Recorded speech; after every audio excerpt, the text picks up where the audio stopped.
inyong lahat and welcome back sa podcast ni Hershey. Ako nga pala si Cesty. And I'm Angelica. I am Hershey. Kung saan pag-uusapan natin ang kwento ng buhay ng ating mga kapwa kay Hershey. Hindi lang basta kilig, kundi kwentong pag-ibig na may lalim, pakikibaka at tunay ng koneksyon. Wow, yes. At ngayong episode, tatalakayin natin ang isang napaka-interesting na konsepto, ang exogamy. Medyo academic siya pakinggan, pero huwag kayong mag-alala, simple lang yan. At syempre may kwento rin kaming nakahain na siguradong makaka-relate kayo. Ano nga ba yung exogamy? Maaari mo ba ipaliwanag upang mas malalong maintindihan ng ating mga kalistener, Angelica? Well, ang exogamy ay isang uri ng pag-aasawa o pakarelasyon kung saan ang isang tao ay pumipili ng kapareha mula sa kabilang panig ng grupo.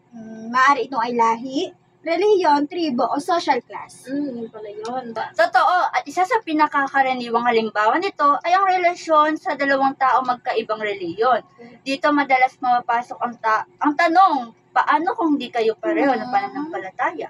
Guys, ngayon, napapaisip ako, parang hirap naman yata, Cesty, na hindi kayo parehong pananampalataya ng kapartner mo. Correct. Mahirap talaga. Ngunit sa ating kwento ngayon na pinamagatang pag-ibig o relihiyon, ano ang mas lamang? Pag-ibig o ang relihiyon? Pag-ibig o reliyon? Para sa inyo?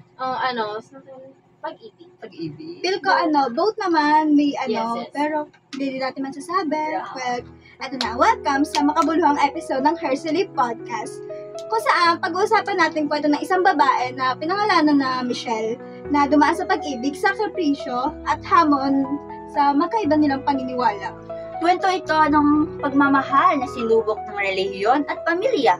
Isang bagay na hindi madalas pag-usapan, pero napakahalagang lalo na sa ating mga Pilipino na malalim ang paniniwala, di ba? Yes. So, ito na Mahalaga nga. ang paniniwala. Yes, ito na nga. Nagsimula ang lahat sa simpleng kaarawan ng kapatid ni Michelle.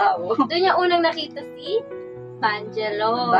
Maputi, matipuno, Wow. at ayon sa Maputi. kanya, mukhang matinong lalaki. Sana alam mo yung tipong love at first sight. Oo. Gaya ng typical na ate, pinakalaro siya agad ng lalaki. Mula noon, nagsimula na ang kanilang pagkakaibigan na nauwi sa pagkakaibigan. Pero hindi naging madali ang lahat. Iba kasi ang relihiyon nila. Si Michelle sa Katoliko, habang si Bangelo ay may ibang paniniwala. At gaya ng inaasahan, naging malaking issue ito sa kanilang mga magulang. Ganun nga, Cesty. Kaya ang pagsasama nila ay naging malaking sikreto noong una. Ngunit, kagaya nga na sinasabi or kasabihan, hindi lahat ng sikreto ay natanatiling lihim. Nahuli sila ng kanilang magulang at siya ay pinaglayo. Makalipas ang 3 buwan, nalaman ni Michelle na siya ay nagdadalang tao na. Pero ito ang nakakabilib. Hindi sila pinanghinaan ng loob. Wow.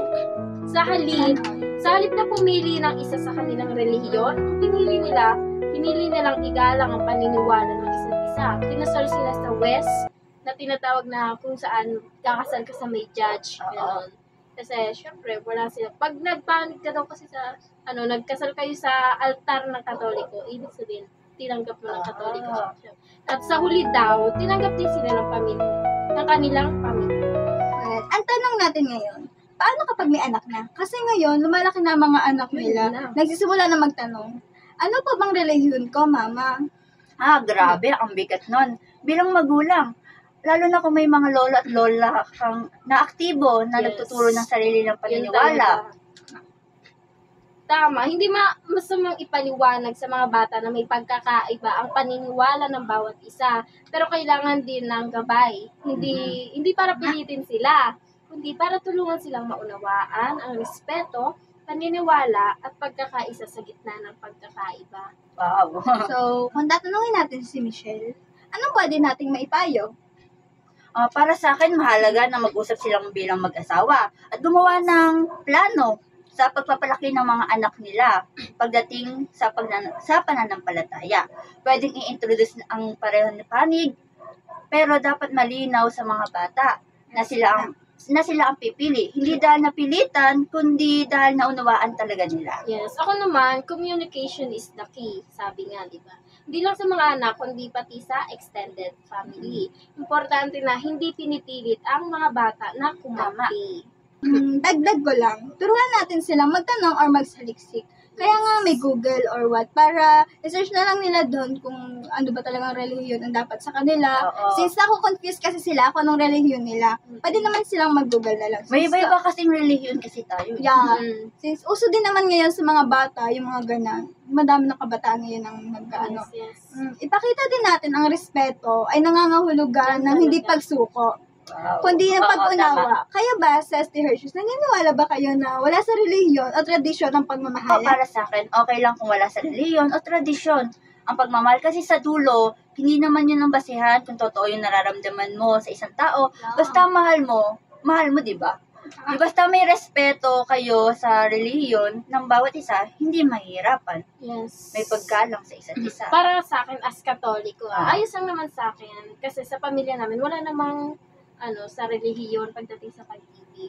Actually, meron din akong kapamilya or kamag-anak na magkaiba ng relihiyon. Katulad ng kwento natin, di ba? Na tinatalakay natin ngayon. Magkaiba din sila ng relihiyon, pero ngayon, okay naman yung nila. Namuhay naman sila ng matiwasay. Kasi naman yung pagsasama. Yeah, kasi nga, they respect each other culture. Nasa sa inyo naman kasi yung kung papasakop kayo or Yes, hindi, tama, di ba? tama.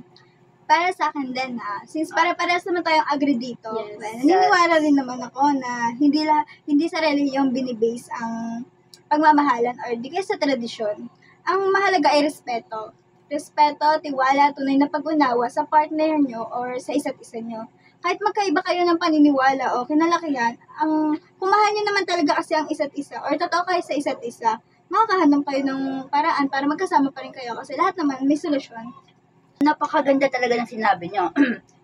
Michelle, salamat sa tapang at pagbabahagi mo ng iyong kwento. Yes. Sana'y na maging inspirasyon ito sa maraming nakikinig. Yes, yun nga, di ba? Thank you sa iyo, Michelle. Pero, paano kung ikaw ang makatagpo ng ganitong klaseng pagmamahal? Ano ang iyong gagawin? Hanggang sa muli, ito ang Hershey Podcast, kung saan ang puso ang bida ng bawat kwento. Wow. Maraming salamat. Maraming sa salamat pakikinig. po. Thank you!